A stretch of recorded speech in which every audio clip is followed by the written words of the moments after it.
Good evening from London, wrestling fans. I'm your host, Ben Allison, and you are listening to Wrestling Republic's daily broadcast, your one-stop shop for pro wrestling insight, news, and reviews on a daily basis.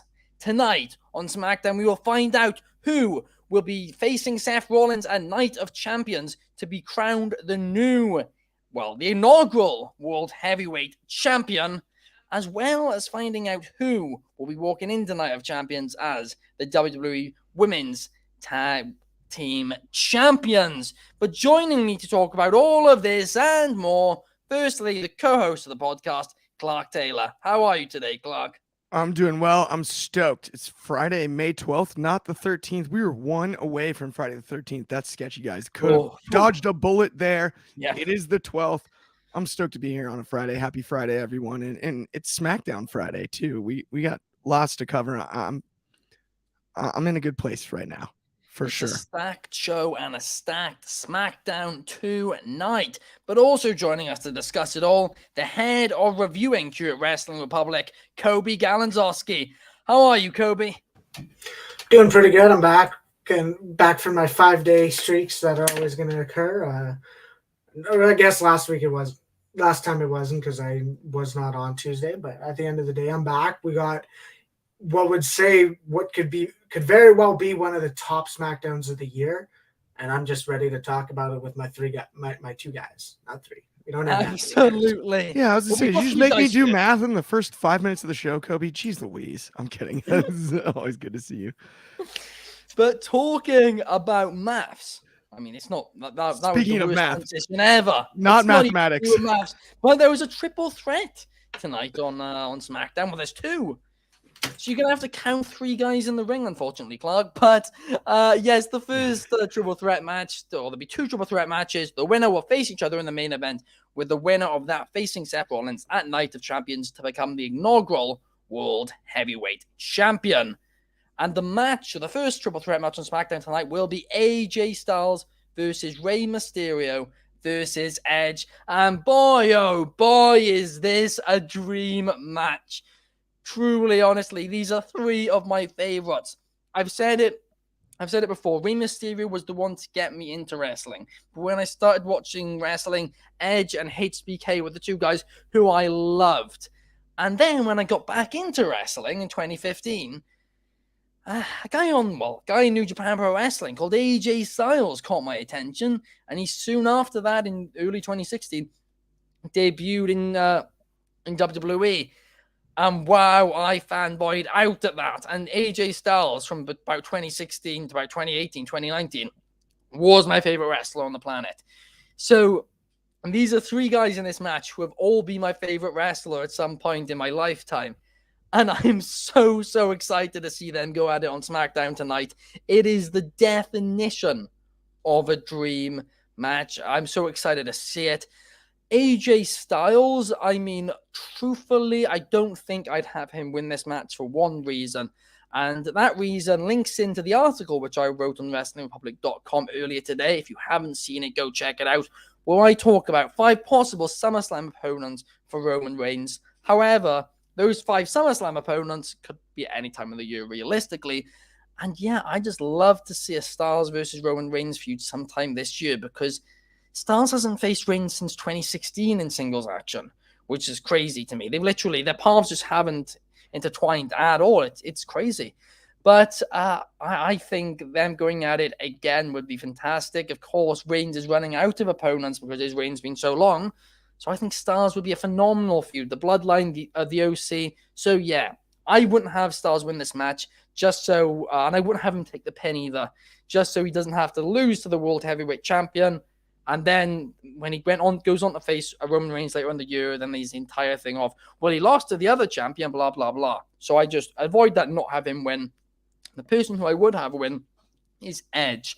And as much as I love Rey Mysterio, I would have him take the pin, because truthfully, I don't think Mysterio needs it. I can't see him winning the entire thing. But Edge, I could see as a possibility of winning it all, because he went on Instagram, posted a video saying that the perfect way to end his career would be to win back the World Heavyweight Championship and hold it and then retire when he loses.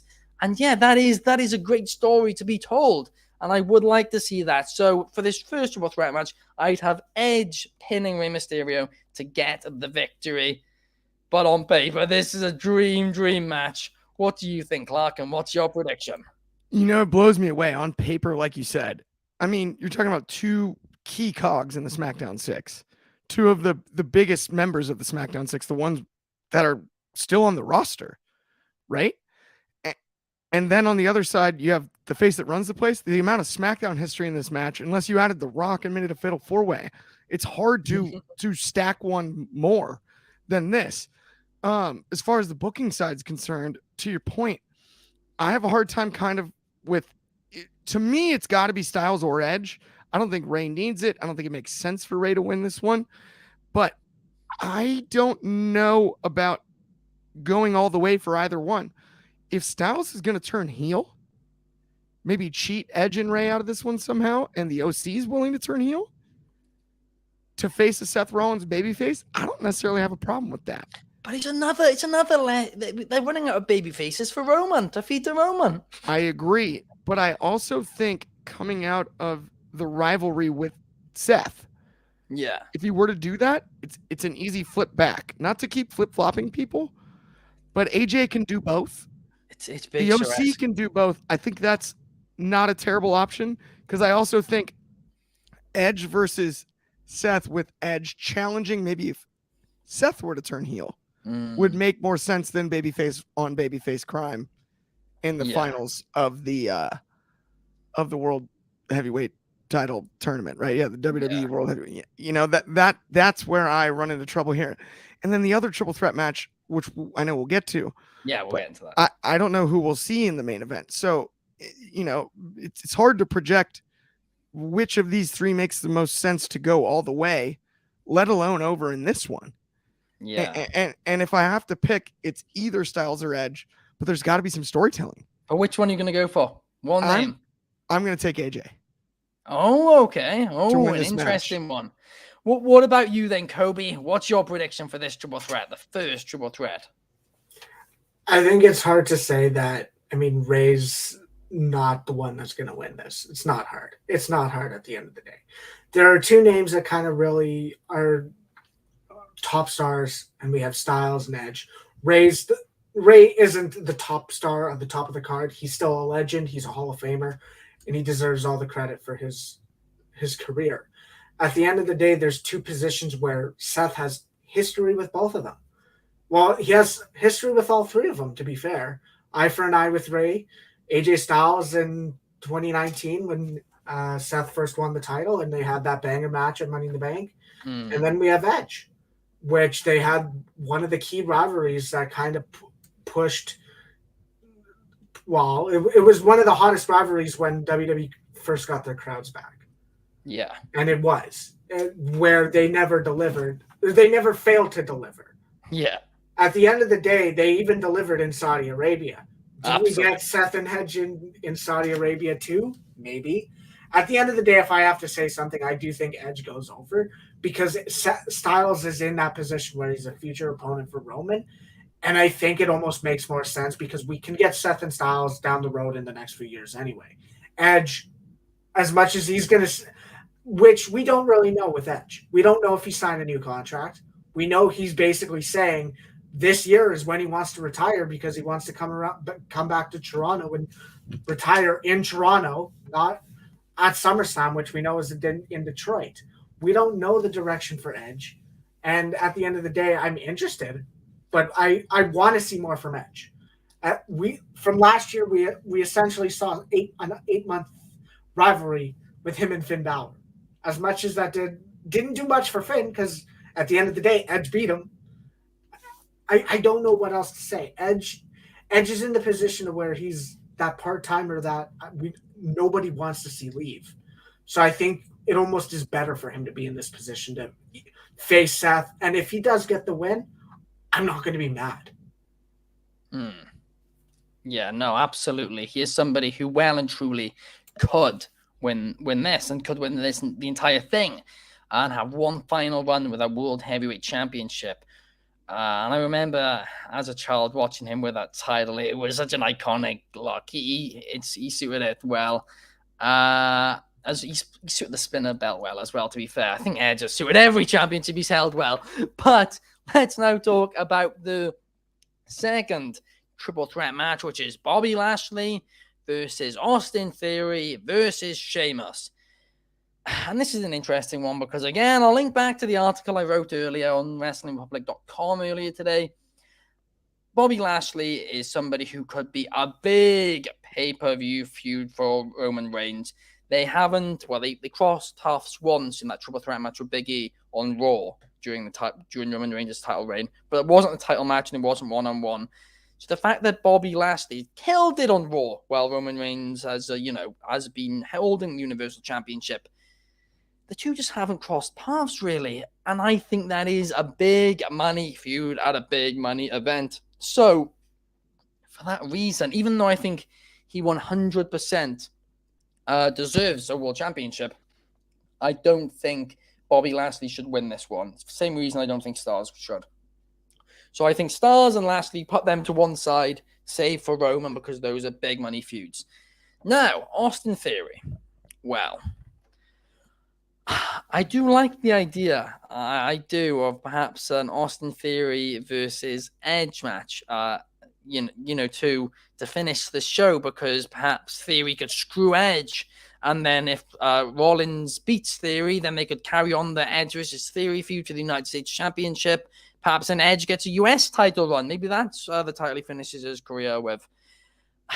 But at the same time, he's the United States champion, and it does, I guess, make the title look slightly weaker by having Rollins beat him for the World Heavyweight Championship. But at the same time, though, obviously the World title probably should be a bit more important than the US title, so that isn't necessarily a bad thing.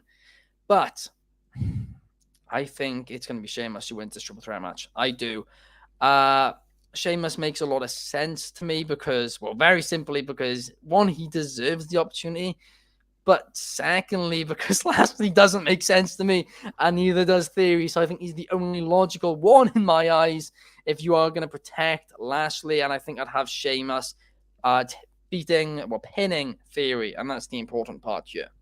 And then, in the main event, of course, it'll be Edge versus Sheamus, and I think that'll be a fun match.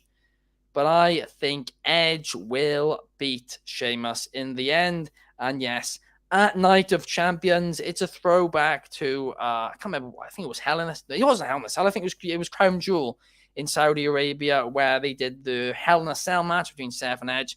I think they're going to run that match back in Saudi for the World Heavyweight Championship, Seth Rollins versus Edge. However, I think we're also going to then get a feud for the United States Championship between Austin Theory and Sheamus, because, of course, Sheamus pinned Theory, and I honestly think I think Sheamus could win that United States Championship. But, Coby, I'll go to you first this time. Who do you have winning the second triple threat and then winning overall tonight? I can hear Clark salivating over the thought of Theory losing the title over here, so don't worry about it. But at the end of the day, I think we're in the direction of it. Something that Clark brought up in the first triple threat is we are in the position where, like, the first match was 3 baby faces, and it's like, are they going to go face babyface Seth Rollins? The one person on the SmackDown side that's a heel is Austin Theory. I don't want that. Nobody wants Austin Theory to go to Night of Champions to face Seth Rollins. I mean, it'd be funny to see him with both titles if it actually happened. I don't think it's not going to happen. It's not going to happen. But at the end of the day, I think the roles are going to be reversed. I think we're going to get Lashley spearing Sheamus. It's the same finish. Theory throws Lashley out of the ring to pin Sheamus. Okay. Lashley's mad, and that can take that calls us back to Backlash. Lashley speared Bronson Reed. Theory still won the match. I think you go with that same finish. So Lashley's mad and continues his thing with Theory at Night of Champions or in general. But I do think that finals is going to be Edge and Theory. But Lashley can have a ploy in that. I think Sheamus is gonna be in the position of where maybe that's after the fact, because Sheamus needs a big role for Money in the Bank, and unless that's him and Roman, I don't know what else it could be. Is he in the Money in the Bank? I don't know. Is he facing Austin Theory? I don't know. It's clear it's somewhat brand split. It's anti-brand split if you're going to go in the direction of him and Gunther again. Oh, no, as much as it would be a good match, as much as it would be an amazing match, the brand split continues to be no if that's the direction they go. So yeah, I mean I think Theory gets the win in the three-way. I think it's the same finish, and it from a storyline standpoint, it actually does make sense. Yeah, but I do think Edge still goes over, and if it's Styles does go over Theory at the end of it. Yeah, Theory's not going to win that finals. No, hopefully not. I really do hope you're right, Kobe, and you made some great points there. Yeah, they could, well, they very easily could do the exact same finish as they did at Backlash, and that would make a lot of sense storyline-wise. I still, for the exact same reason I don't want Lashley winning this match, I also would kind of not want him to be in line for the United States title again. But, Clark, what do you think? Because, as we all know, and as Kobe referenced, we know you don't want Theory winning. Well, and I don't. And it's funny because now I'm doing math again. So I've done way too much math on this podcast, but we've got 6 potential wrestlers that could face Seth Rollins on the other side of this. We got 1 heel. And it's unfortunately not a very good one in my eyes, at least. But Daily Austin Theory round. At the end of the day, for me, you have to turn somebody storyline wise, kind of like we discussed in the first segment. Because I think Kobe made some great points here. I think you made some great points. One of the other 5 needs to be a heel in this situation. Yeah. Because babyface doesn't make sense for this one. It really doesn't, especially with Seth. Because Seth will be the babyface, no matter how over the babyface on the other side is. I go back to Styles, and not to not talk about the match that we're supposed to be talking about, but I go back to Styles a few weeks ago saying, OC, do your thing on that beatdown in the ring. That's a little heelish. And so that'd be my pick. But if it wasn't him, I don't think it's Sheamus. He's too over as a face right this second. Lashley learning his lesson when Kobe mentioned what went down with the triple threat at Backlash, Theory stealing it, learning his lesson and decimating both. Absolutely going, wait a minute, spear. And then, oh yeah, I forgot I got to spear you too. You're not going to steal this one. And then maybe beating him down. There's too many parallels to Brock, I think, if I was booking it myself, but it might be the best choice here. Yeah. Is turn Lashley back to being Monster Lashley and have him go, oh, no, not again. I remember this, right? I hit the spear. You took advantage and won. Not this time. Now you both get spears and maybe even just continue to bury. Beat down, right? Leave out. And then maybe even gas himself out for the main event in some way. Would be interesting, but still win. I'm not sure how you go about that, but a rage fit from Lashley would make a little bit of sense in this one to kind of figure out that finish, because I don't really know what else you can do besides the scenarios that us 3 have presented here. Yeah, you're booked in a 5 babyface 1 heel corner, and I don't without turning someone. I don't see great storytelling beyond just 2 fun triple threat matches. Yeah. Right? It's like to me, it's WWE 2K matches. Right? They're awesome if you're playing with your friends. You're like, oh yeah, we got Sheamus, Lashley, and Theory. Like, yeah, we've got Styles, Mysterio, and Edge. But like, give us some more why, give us some more of that, and then get us to that main event and make us care about whoever the 2 are. Here's the thing, right? I very, very rarely disagree with you, Clark, but I do very passionately disagree with you here, because that would mean, based on your 2 picks, that Styles and Lashley are in the final tonight. And now they both turn. So no, but even if Styles doesn't turn, that would still kill both the 2 of what I consider the only 5 Roman Reigns contenders for this entire year. And we're running thin already, which is why I really don't want to take anybody else from that pool. Do you think it kills them if they face each other? in a Oh banger. yes, because But then it depends then on you the lose finish. the person who's lost to the person. Yeah, but what if the finish is? What if it's a banger with a solid finish? I don't know. I don't know that it necessarily has to kill both. Yeah, I mean maybe. I hear where your fear's coming from, especially. I actually agree with that, right? Yeah. And the more because it's funny, my picks don't necessarily make sense together. Yeah, no, yeah, I know what you mean. But separately, the two, I don't I see get how your you book logic. these matches. It's weird. It's like, yeah, I'm like, we're stuck here. Here's the thing. I don't think the story matters for this one. And you never, ever hear that coming out of my mouth. The story doesn't matter. You never hear that from me. But here is why. Because I'm a big believer in a brand split. I like my brand splits hard. And yeah, I really Firm. I really God damn it, why'd you put Brand us back on this view? I really don't like brand crossovers, right? And I don't want to. I'm fine with a story not being told and it just being Seth Rollins and Edge or Seth Rollins, whoever, and it just being promoted as a really good match. And the story behind it is both competitors really badly want to become the World Heavyweight Champion. And so they're not able to go on each other's brands. So they both just each explain on their show why they want to become the champion. It's only a couple of weeks until the show. You just build it up like that. I don't necessarily think this one needs a feud between the two. I think them fighting for the title. That's a story. Don't you have That's to make still a it like story. more passionate about this title? It already feels like a consolation prize. There's got to be more storytelling for this match. I think For the that inaugural I think champion. that's I don't want the feud. Don't want them on each other's show. I- Keep it separate. No, Hard brand well, split. Isn't that's enough. how it has to. But that's how it has to be. Is you have to sell us on the fact that these guys want to be the first world champion. Yeah. You don't have to sell us on Edge getting his revenge or Seth getting his Seth. I need to beat Edge because he beat me the last time we faced off in Saudi Arabia. You can manage. He can mention that, but the sole focus should be adding prestige to this world championship. Yeah. And that's 100%. almost that for in a kayfabe perspective. That's why SmackDown's involved. It's because there's more names in this on the brand that can add to this.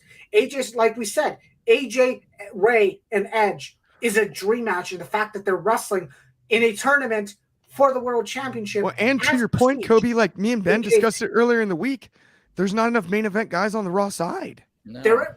There's not enough main event on either side, and that's the way that is the way it has to be. Actually, is because you can't stack one side more than the other. No, I agree, but I feel like the SmackDown side's more stacked. I found 5 main event opponents. As you can see, I'll plug it again, WrestlingRepublic.com, my article earlier today. I found 5 for Roman. I mean, unless they start building people up, which I said they could do. I only got 2 for Rollins if Rollins were to win the other day. But you found 3 and then 2 bloodline related. So that's based true. on story. True. You can't. That's still Sikoa and Jey Uso, as much as they've been phenomenal in the story, and Jey Uso was one of the reasons why the early Tribal Chief run was amazing. Jey Uso's not main event Jey Uso right now. He's not. He's not in the position to where I want to see a feud with him and Styles, and him and Lashley, and him and Ray, and him and Edge. He's not at the top of the card. That's true. He's not. That is very, very good point, Kobe. That is. But now let's move on to the next match, which is a women's tag team championship bout between I've completely lost it there. Raquel Rodriguez, Liv Morgan facing off against Damage Control. But it's not Io Sky and Dakota Kai. No, it's Dakota Kai and Bayley. Bayley, for the first time since I believe 2020, will be competing for a women's tag team championship belt. And she said herself today via Instagram, she never thought she'd be competing for them again. But she is. And the question is, will Bayley win tonight? Will Damage Control take back those women's tag team championships? Possibly even defend them under the Freebird rule. And I think that could be great for Damage Control if booked correctly, unlike their last run. However, I mean, I've said it from the start. I think Raquel and Liv need to have a decently long reign, and then Raquel turns on Liv, and there's an absolute monster heel. You do Batista, Rey Mysterio type thing with Liv Morgan and Raquel. I think there's a big potential in that feud, and it could elevate both even further. But yeah, for the sake of this match, I think Liv and Raquel will go over. But Coby, what about you? Who do you see winning this one? It very much it's telling based on what's happening next week, because next week we're getting a rematch. Chelsea Green and Sonya Deville got a petition made and got a title match versus the winner of this match. The Damage Control versus them makes no sense. At the end of the day, it doesn't. Liv and Raquel versus Chelsea Green and Sonya Deville makes sense. Obviously, like we've said multiple times, make me care about Sonya Deville, make her look strong. She hasn't won a televised singles match since before they even had crowd noises in the PC. It's bad. You can't tell me they should be threats, yet I like the fact that they're somewhat paying attention to the women's tag division. Because if you look on Raw, it actually is somewhat good. There's like 4 or 5 teams, and SmackDown has 2 or 3. Like they got a nice amount of teams, and they are kind of doing their best to build it with Raquel and Liv. But like I said, it made no sense seeing Chelsea Green and Sonya Deville get a title match. And then it also made no sense last week having them show up on SmackDown and not Backlash to fend off Damage Control. It doesn't add up. It doesn't. And I said it before, I'll say it again. The last time Sonya Deville won a match, Mandy Rose was still with Otis. What? I mean, that puts it in perspective, really. It's bad. But what about you, Clark? Who do you see winning this one?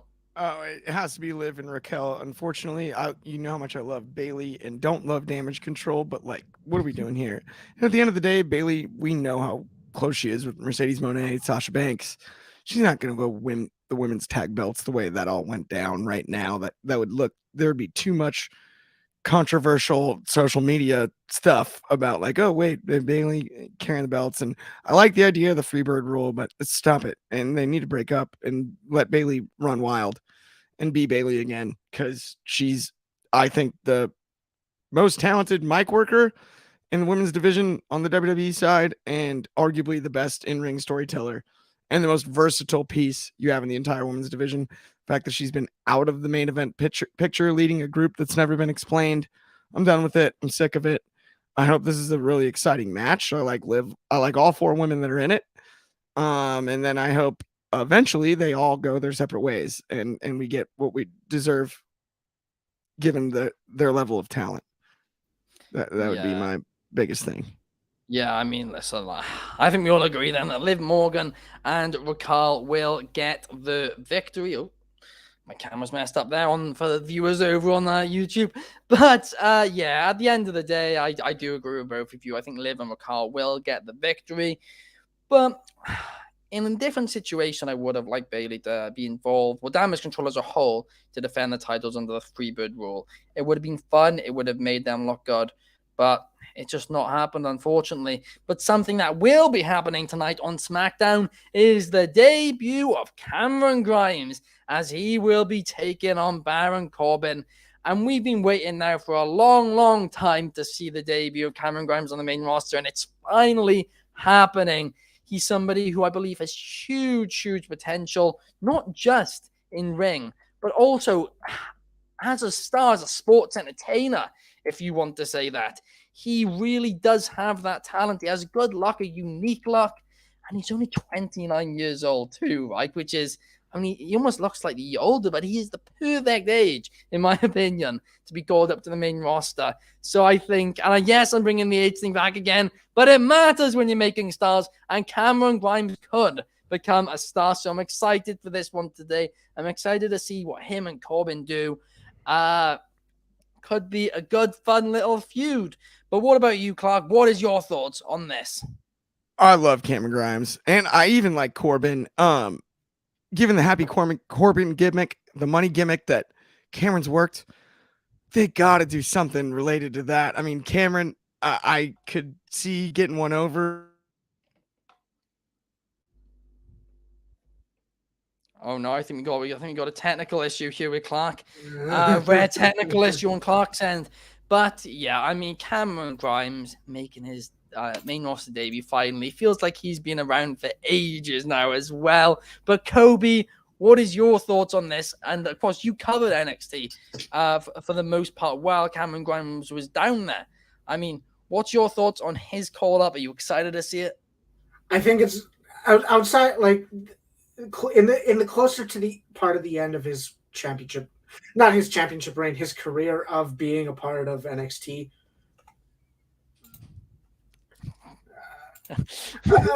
Oh my gosh, we're having a nightmare over on YouTube. Okay. I know here. What is going on? Okay, so closer to the fact that closer to the end of his NXT reign, his career, he was basically saying the one thing I have left to do is win the NXT title. He never did. I thought that story was done well. He had a really good match with Braun Breaker at the Great American Bash last year. It's been a while since we've seen Cameron Grimes, and I miss him. I do. Yeah. And if Ben would have called on me first, I would have said, put some sunglasses on. I could see the dollar signs in your eyes, Ben. But at the end of the day, I think this match is like a lot of people I saw were like, really, this is the first match you debut? He has to start somewhere. Yeah. Corbin can work. Grimes can work. Yeah. They're both talented in the ring. They're both athletic. Yeah. And at the end of the day, this match is it's probably going to go a little short.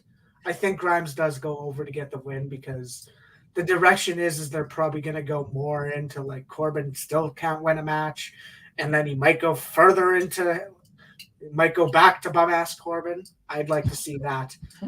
And as he is truly a free agent and no brand actually wants him, like Akira Tozawa said before the draft, which was comedy. But, I mean, it's a fun short match. It debuts him. It puts him in the ring with someone who knows how to work the crowd. And if it's a good wrestling crowd and if it's a crowd that is interactive, this match should be fine. It should be fun. Absolutely. Yeah, I mean, listen, I've not always been the biggest Baron Corbin guy. I haven't, but he's a really, a good person for a first feud on the main roster. He is. I don't understand those complaints. But Clark, your internet's back now. Carry on what you were saying. What are your thoughts on Cameron Grimes? I'm back. So sorry. There's a money storyline to be told here, and I mean money, like as in financially speaking. And Cameron Grimes, given the cash flow, we saw a great storyline on NXT. We saw a great storyline out of Happy Corbin, Bum Corbin, the whole thing in Vegas with the money stuff.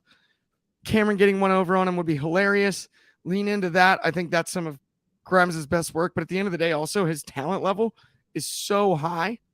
I have no doubt, and the to the moon thing's no joke. Push him to the moon.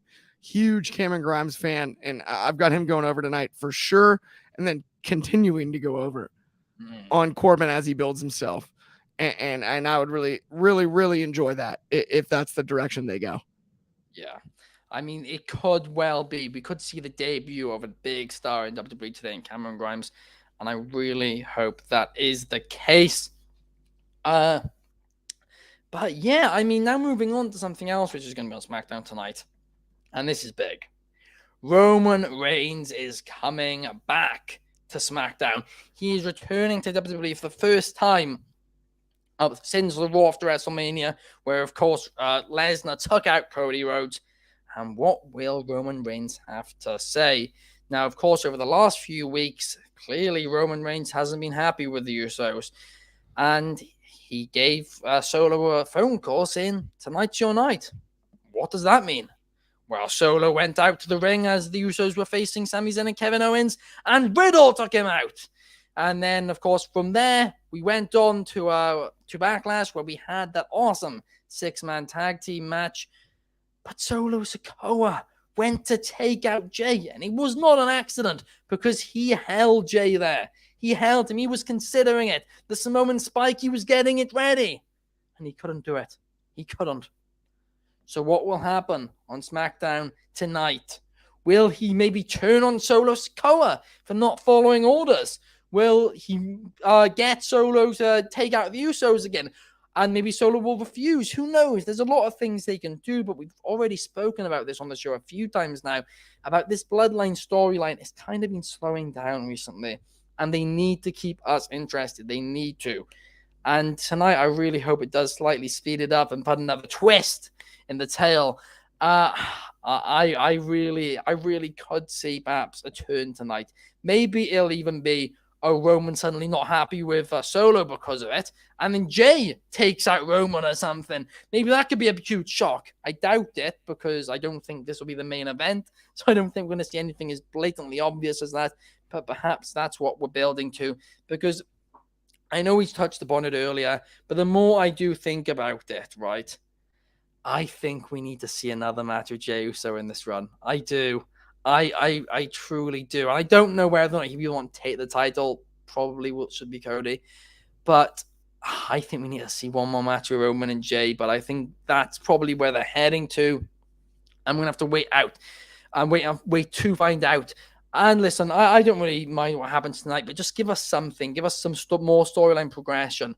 We don't want it to be too slow like the Wyatt thing like we addressed last week. We want it to start building up now at a bit of a quicker pace, and just to see where things go with it, really. I don't see any turns happening tonight, but I do see perhaps a big tease. But Clark, I'll go to you first. What do you see happening? I love what you said there, and I think it's funny. My opinion on this one is I think we're going to get like a nugget along the way. At the end, we're going to get confidence out of Roman Reigns. You know, the bloodline's fine. Everything's fine. Everything's great. We're going to get intensity. We're going to get that weird tension feel where he's very serious. And then we'll get one tiny nugget, whether it's a look, whether it's eye contact, or it's a passive aggressive line from either Roman or Solo, or maybe Paul Heyman, maybe even Jay himself. But like you said, I think we're just going to advance that chess piece a little further.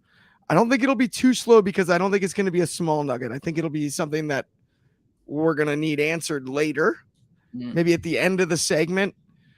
I don't know. I don't have an exact prediction, but some sort of look or line that we can't stop talking about until next Friday. Yeah. And that's the gem. It's going to be there's going to be a little fluff, and then there's going to be just that one. Wait a minute. Did he just do that? Did he say that? What did he mean by that? Yeah. Why did he look at him like that? It's going to be like that, but I do think it will advance the story far enough along that we'll be satisfied at the end of the night with the result. Absolutely.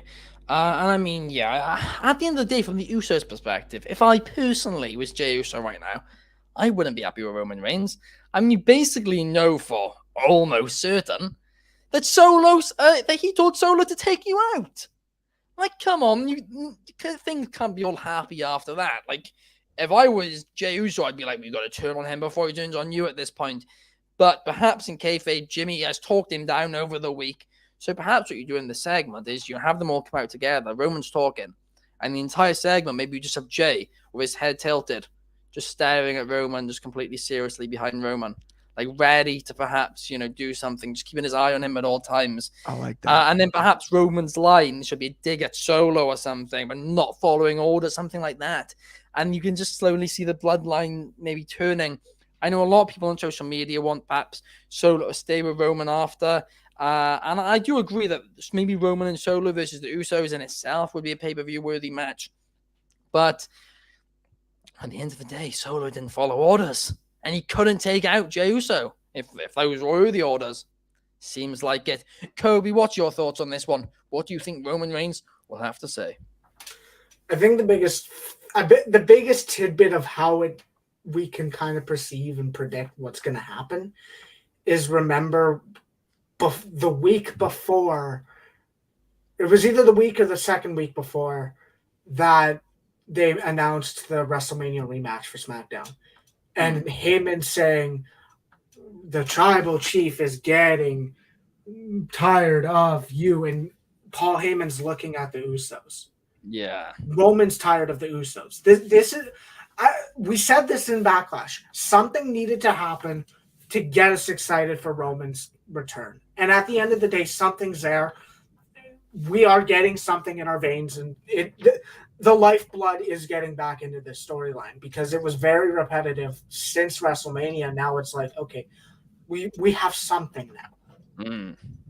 At the end of the day, I don't know where they go. I don't know if it's like you said, is Night of Champions Roman and Sikoa versus the Usos win, and then it's essentially winner goes against Kevin and Sami again.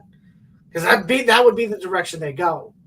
Unless it leads to a title match between Jay and Roman afterwards. I mean, it could be that, but that's where that match can spread into two ways, and almost could effectively spread into that way. I don't know where we go. I'm excited to see where we go based on what we said. At the end of the day, I do think it is something based on, like we said, Heyman was saying he's tired of two of you pointing at Sami and Kevin, and he's staring at the Usos. At the end of the day, Roman's going to talk about the Usos. I think something is going to be said about Sikoa as well. Maybe he goes back to remember, like I said, as much as the elders sent you, you answer to me now. And it's like, although the elders would be mad about him would be approve of him not attacking family, like something along those lines can exist. Yeah. Obviously, I'm interested. I think it very well could be the main segment, or it could open. I don't know, though. Yeah, it's just those two triple threat matches. Those two triple threat matches have to go on early, unless your story is Lashley, Theory, Sheamus first. Theory wins, and then Edge or Styles wins, and then Theory runs down and says the match is now, and then Theory still loses, but that's back to dumb idiot. That's back to Theory being the dumb idiot. Yeah, which I don't want him to go back to the dumb idiot. No, absolutely not. So, but you do make a good point, Kobe, as well. And the thing is, we forget is Raw was a 3-hour show, so you did the triple threat, another segment, a triple threat on Raw, and then the main event. Well, here's the thing. They've kind of got to do the true triple threat matches out of the gate on SmackDown tonight because they need time to recover unless you do something like that with Austin Theory, which would be dumb, like you also stated. And because of that, I think the Reigns segment is going to be like just before the main event. Maybe the start of the second hour. I don't know. It's a very stacked SmackDown, to be honest with you. I think almost maybe a match too stacked. It's one of those times, and I don't often say this about WWE shows. I often say it about AEW shows, that I'm worried there's not going to be enough time for everything to, get the justice it deserves. I'm slightly worried about SmackDown tonight with how much that is on the card. The women's tag team match, the two triple threats, the winner facing each other, Grimes versus Corbin. Grimes versus Corbin, I doubt will be very long. But then you also get the Roman Reigns segment, and we all know those tend to go, a bit of time, and rightfully so. It takes time to tell the story. I'm excited for SmackDown tonight, and I do hope they do something major in that bloodline storyline just to keep those pedals turning, the wheel moving. I am excited for SmackDown tonight. But one thing I wanted to ask you very quickly, Clark. If it was between Jey Uso and Solo Sikoa, who would you prefer to take the title off Roman if it was between those two? To be completely honest, Jey Uso at this point. And that's surprising because I'm a big fan of Solo's work. And I really like the Umaga-like stuff that he does. But right this second, if I had to pick between the two, Jey Uso for me, I think he's done the work. He looks awesome every time out. And the subtle storytelling along the way with Jey, it's been there longer than the Solo stuff has. Absolutely. And what about you? What about you, Kobe? Yeah. I mean, I 100% agree. It kind of does have to be Jey. If you're putting me if you're the booker man and you're saying you decide who is it out of these two men, it's Jey Uso. The story is there. While the story is somewhat there for Sikoa, I don't know if he's ready, and that doesn't attest to it because he's had, like we say, he's being built. He's really only lost one match, and that was to Cody Rhodes. 100%. He's beaten Matt Riddle. He had a match with Rey Mysterio, which, I mean, you can see he had the moment of thanks, but it has to be Jey Uso. Yes, I 100% agree with both of you there, guys. But that pretty much brings us to the end of the show. If you're watching on YouTube, please subscribe and comment as well if you want to. If you're feeling a little bit cheeky, it helps us out massively. On Spotify, please give us a follow and 5-star. We'll be back here same time tomorrow, guys. We'll see you then. Thank you and good night.